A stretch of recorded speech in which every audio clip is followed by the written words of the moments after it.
வணக்கம். இலங்கை செய்திகளுடன் நான் நிரோஷன். விரிவான செய்திகளுக்கு முன் தலைப்புச் செய்திகள். தேசபந்து தென்னக்கூனுக்கு எதிரான குற்றச்சாட்டுகளை விசாரணைக்கும் விசாரணை குழுவின் முன் அரசு தரப்பு சாட்சிகள் 28 பேர் சாட்சியம்.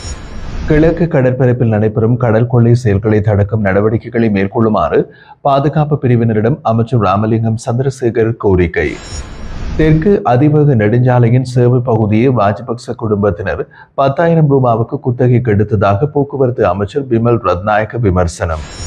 2025ஆம் ஆண்டின் முதல் காலாண்டில் வெளிநாட்டு நேரடி முதலீட்டில் 96 மில்லியன் அமெரிக்க டாலர்கள் அதிகரிப்பை பதிவு செய்துள்ள இலங்கை முதலீட்டு வாரியம். தொடர்வது விரிவான செய்திகள். இடைநீக்கம் செய்யப்பட்ட போலீஸ் மா அதிபர் தேசபந்து தென்னக்கூனுக்கு எதிரான அதிகார துஷ்பிரயோக குற்றச்சாட்டுகளை விசாரிக்கும் விசாரணை குழுவின் முன் அரசு தரப்பு சாட்சியின் மொத்தம் 28 பேர் சாட்சியம் அளித்துள்ளனர். நாடாளுமன்ற அறிக்கையின்படி அரசு தரப்பு சாட்சிகள் 7 பேர் நேற்று விசாரணை குழுவின் முன் சாட்சியம் அளித்தனர்.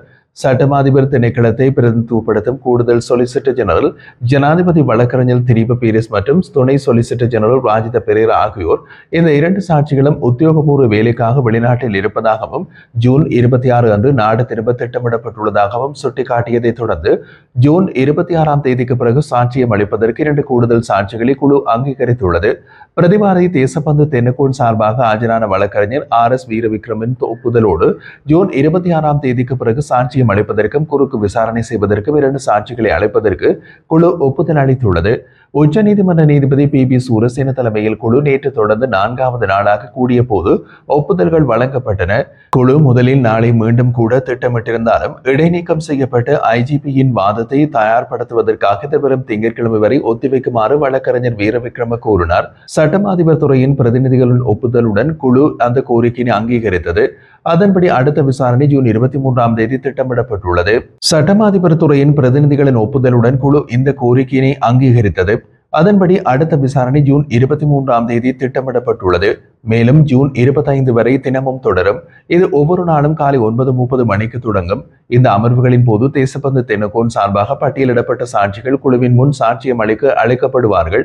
இந்த 3 நாட்களில் பிரதிவாதி சார்பாக 15 சாட்சிகள் சாட்சியம் அளிப்பார்கள் என்றும் அறிவிக்கப்பட்டதை தொடர்ந்து வியாழக்கிழமை பிற்பகல் 2 மணிக்கு குழு மீண்டும் கூடும் என்றும் தெரிவிக்கப்படுகிறது.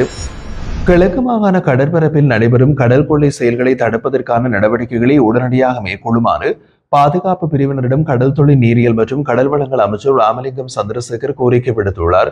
நேற்று நாடாளுமன்றத்தில் நடைபெற்ற போது கிழக்கு கடற்பகுதியில் நீடித்து வரும் சட்டவிரோத மீன்பிடி நடவடிக்கைகள் காரணமாக அம்பாறை மற்றும் மட்டக்களப்பு மாவட்ட மீனவர்கள் எதிர்கொள்ளும் சவால்கள் குறித்து அவர் கவலை வெளியிட்டார். இந்த பிரச்சனைகளுக்கு நிரந்தர தீர்வுகள் காணப்பட வேண்டிய அவசியம் குறித்தும் விரிவாக கலந்துரையாடல் இடம்பெற்றது. இலங்கை கடலோர சுற்றுச்சூழல் மற்றும் மீனவ சமூகங்களின் வாழ்வாதாரம் கடுமையாக பாதிக்கப்படுவதாகவும் இது குறித்து நடவடிக்கை எடுக்க வேண்டிய தேவை இருப்பதாகவும் அம்பாறை மாவட்ட ஒருங்கிணைப்பு குழு தலைவர் மற்றும் பாராளுமன்ற உறுப்பினர் ஆதம் பாவா அமைச்சர் சந்திரசேகருக்கும் பாதுகாப்பு பிரதியமைச்சருக்கும் முன்பே எழுத்து மூல கோரிக்கை ஒன்றையும் வழங்கியிருந்தார்.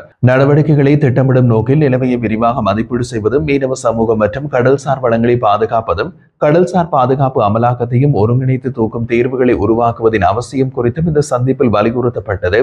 இதனையடுத்து கிழக்கு கடற்பரப்பில் நடைபெறும் சட்டவிரோத மீன்பிடி நடவடிக்கைகளை தடுக்க உடனடி நடவடிக்கைகளை நடத்த மற்றும் நீண்டகால திட்டங்களை கொண்டு பலதரப்பட்ட அணுகுமுறைகளை இதன் மூலம் உருவாகும் என்றும் எதிர்பார்க்கப்படுகின்றது. இது தொடர்பாக விசேட கலந்துரையாடல் ஒன்று எதிர்வரும் ஜூன் மாதம் 26ஆம் தேதி மட்டக்களப்பில் அமைச்சர் சந்திரசேகர் தலைமையில் நடைபெறுகிறது. இந்த கலந்துரையாடலில் அரசு மற்றும் எதிர்க்கட்சி பாராளுமன்ற உறுப்பினர்கள், இலங்கை கடற்படை, கரையோர பாதுகாப்பு திணைக்களம், போலீசார், சட்டமாதிபர் திணைக்கள அதிகாரிகள், கடல் தொழில் அமைச்சின் அதிகாரிகள் மற்றும் மீனவர் கூட்டுறவு சங்க பிரதிநிதிகள் கலந்து கொள்கின்றனர். நாட்டில் தங்கியிருந்து கணனி குற்றங்கள் உள்ளிட்ட பல்வேறு சட்டவிரோத செயல்களில் ஈடுபட்ட 85 சீன பிரஜைகள் நீதிமன்ற நடவடிக்கைகளுக்கு பின்னர் சிறையில் அடைக்கப்பட்டிருந்த நிலையில் இன்று அதிகாலை விசேட ஸ்ரீலங்கன் ஏர்லைன்ஸ் விமானம் மூலம் நாடு கடத்தப்பட்டுள்ளதாக கட்டுநாயக்க விமான நிலையத்தின் பொறுப்பதிகாரி தெரிவித்தார். நீதிமன்றங்களால் குற்றவாளிகளாக தீர்ப்பளிக்கப்பட்டு சிறை தண்டனை அனுபவித்த பின்னர் நாடு கடத்த நடவடிக்கைக்காக இவர்கள் வெளிசரவில் உள்ள குடிவரவு மற்றும் குடியல்பு திணைக்களத்தின் தடுப்பு மையத்திற்கு மாற்றப்பட்டனர். பின்னர் பாதுகாப்பு ஏற்பாடுகளோடு இந்த சீன பிரஜைகள் 5 பேருந்துகளில் கட்டுநாயக்க விமான நிலையத்திற்கு கொண்டு செல்லப்பட்டு விமானத்தில் ஏற்றி நாடு கடத்தப்பட்டார்கள். இந்த நடவடிக்கையில் சீன பிரஜைகள் 85 பேருடன் ஸ்ரீலங்கன் ஏர்லைன்ஸ் பாதுகாப்பு பணியாளர்கள், குடிவரவு மற்றும் குடியகல்வு திணைக்கள அதிகாரிகள் மற்றும் போலீஸ் அதிகாரிகள் உள்ளிட்ட மொத்தம் 172 பேர் விமானத்தில் இணைந்து பயணித்தார்கள் என்றும் விமான நிலைய பொறுப்பதிகாரி மேலும் கூறினார். தெற்கு அதிவேக நெடுஞ்சாலையின் சேவை பகுதியில் ராஜபக்ச குடும்பத்தினர் 10,000 ரூபாவுக்கு 99 ஆண்டுகளுக்கு குத்தகைக்கு எடுத்ததாக போக்குவரத்து அமைச்சர் பிமல் ரத்நாயக்க கூறியுள்ளார். இன்று நாடாளுமன்றத்தில் உரையாற்றிய அமைச்சர் பிமல் ரத்நாயக் ராஜபக்ச குடும்பத்தின் கூட்டாளிகள் பல அங்கீகரிக்கப்பட்ட சேவை பகுதிகளை நிர்மாணிப்பதை தடுத்ததாகவும் கூறினார். தெற்கு அதிவேக நெடுஞ்சாலையின் கட்டுமானத்தின் போது பல முரண்பாடுகள் இருந்தன. அவற்றில் பல சாத்தியக்கூறு ஆய்வுகளுக்கு எதிராக செயல்படுத்தப்பட்டது. இந்த திட்டத்தின் மூலம் பில்லியன் கணக்கானவை வீணடிக்கப்பட்டுள்ளன என்றும் அவர் குறிப்பிட்டிருந்தார். தெற்கு அதிவேக நெடுஞ்சாலையின் அசல் திட்டத்தின் ஒரு பகுதியாக இல்லாத நுழைவு புள்ளிகளுடன் 2 பரிமாற்றங்களை நிர்மாணித்ததில் அத்தகைய முரண்பாடு ஒன்று இருப்பதாகவும் அமைச்சர் வெளிப்படுத்தினார். ஒன்று மாத்தளையில் உள்ள கொடகமவில் இருந்து 5 கிலோமீட்டர் தொலைவில் உள்ள கபுடுவா, இது கொழும்புக்கு சென்று வருவதை மட்டுமே எளிதாக்குகிறது. மற்றொன்று பெலியத்தவில் இருந்து 6 கிலோமீட்டர் தொலைவில் உள்ள பெரிகம என்று அவர் குறிப்பிட்டிருந்தார். ஒரு பரிமாற்றத்தை நிர்மாணிக்க 10 மில்லியனுக்கும் அதிகமான தொகை செலவிடப்படுகிறது. இன்று நாடாளுமன்றத்தில் எதிர்க்கட்சி நாடாளுமன்ற உறுப்பினர்களான ரோஹித அபேகுணவர்தன மற்றும் அஜித் பி பெரேரா ஆகியோர் எழுப்பிய கேள்விகளுக்கு பதிலளிக்கும் போது அவர் இந்த கருத்துக்களை தெரிவித்திருந்தார். செம்மணி புதைகுழிக்கு நீதியான விசாரணைகள் நடாத்தப்பட வேண்டும் எனவும் உண்மை கண்டறியப்பட வேண்டும் எனவும் கூறி வடக்கு கிழக்கு ஒருங்கிணைப்பு குழுவினால் கவனஈர்ப்பு ஆர்ப்பாட்டம் ஒன்று நடைபெற்றுள்ளது. இதன்போது அதிகளவான போலீசார் பாதுகாப்புக்காக குவிக்கப்பட்டிருந்தனர்.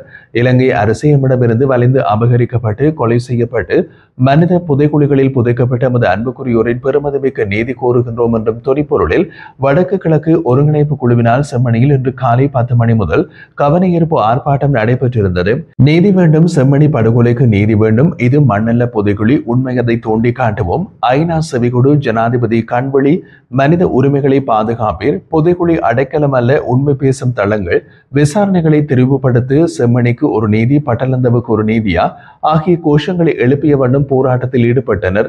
இதன்போது பாதிக்கப்பட்ட தரப்பினர், பொதுமக்கள், வடக்கு கிழக்கு ஒருங்கிணைப்பு குழுவினர், மதகுரு தலைவர்மார், அரசியல் பிரதிநிதிகள் என்று பலரும் கலந்து கொண்டனர். இதேவேளை பாதுகாப்பு மற்றும் போக்குவரத்து கடமைகளுக்காகவும் செம்மணி புதைகுழி பாதுகாக்க முகமாகவும் அதிகளவு போலீசார் போராட்ட களத்தில் குவிக்கப்பட்டிருந்ததையும் அவதானிக்க முடிந்தது. 2024ஆம் ஆண்டின் இதே காலகட்டத்துடன் ஒப்பிடும்போது 2025ஆம் ஆண்டின் முதல் காலாண்டில் வெளிநாட்டு நேரடி முதலீட்டின் 96 மில்லியன் அமெரிக்க டாலர்கள் அதிகரிப்பை பதிவு செய்துள்ளதாக இலங்கை முதலீட்டு வாரியம் தெரிவிக்கிறது. ஜனாதிபதி அனுருகுமார திசாநாயக்க தலைமையில் இன்று ஜனாதிபதி செயலகத்தில் நடைபெற்ற முன்னேற்ற மதிப்பாய்வு கூட்டத்தின் போது இந்த புள்ளி விவரங்கள் வெளியிடப்பட்டதாக ஜனாதிபதியின் ஊடக பிரிவு தெரிவிக்கின்றது. கடந்த ஆண்டில் இதே காலகட்டத்துடன் ஒப்பிடும்போது 2025ஆம் ஆண்டின் முதல் காலாண்டில் உள்நாட்டு முதலீடு 21 மில்லியன் அமெரிக்க டாலர்கள் அதிகரித்துள்ளதாகவும் ஏற்றுமதி வருமானம் 176 மில்லியன் அமெரிக்க டாலர்கள் அதிகரித்துள்ளதாகவும் இலங்கை முதலீட்டு வாரிய அதிகாரிகள் மேலும் குறிப்பிட்டனர். மொத்தமாக 2025ஆம் ஆண்டில் இதுவரை இலங்கை 4.669 பில்லியன் அமெரிக்க டாலர்கள் வெளிநாட்டு முதலீட்டை ஈர்த்துள்ளது. கூட்டத்தில் உரையாற்றிய ஜனாதிபதி அனுருகுமார திசாநாயக்க 1978 முதல் இலங்கை சுமார் 22 பில்லியன் அமெரிக்க டாலர்களை மட்டுமே முதலீடு செய்துள்ளது என்று சுட்டிக்காட்டினார். இதற்கு நேர்மாறாக 2022ஆம் ஆண்டில் மட்டும் 23 மில்லியன் அமெரிக்க டாலர்கள் அந்நிய நேரடி முதலீட்டை பெற்ற வியட்நாமின் சாதனையை அவர் மேற்கோள் காட்டினார். முன்னர் தவறவிடப்பட்ட முதலீடுகளை மீட்டெடுக்க முயற்சிப்பதை விட சேவை துறையில் முதலீட்டை விரிவுபடுத்துவதிலும் புதிய வாய்ப்புகளை முன்கூட்டியே பின்தொடர்வதிலும் இலங்கை முதலீட்டு வாரியம் கவனம் செலுத்த வேண்டும் என்றும் அவர் வலியுறுத்தியிருந்தார்.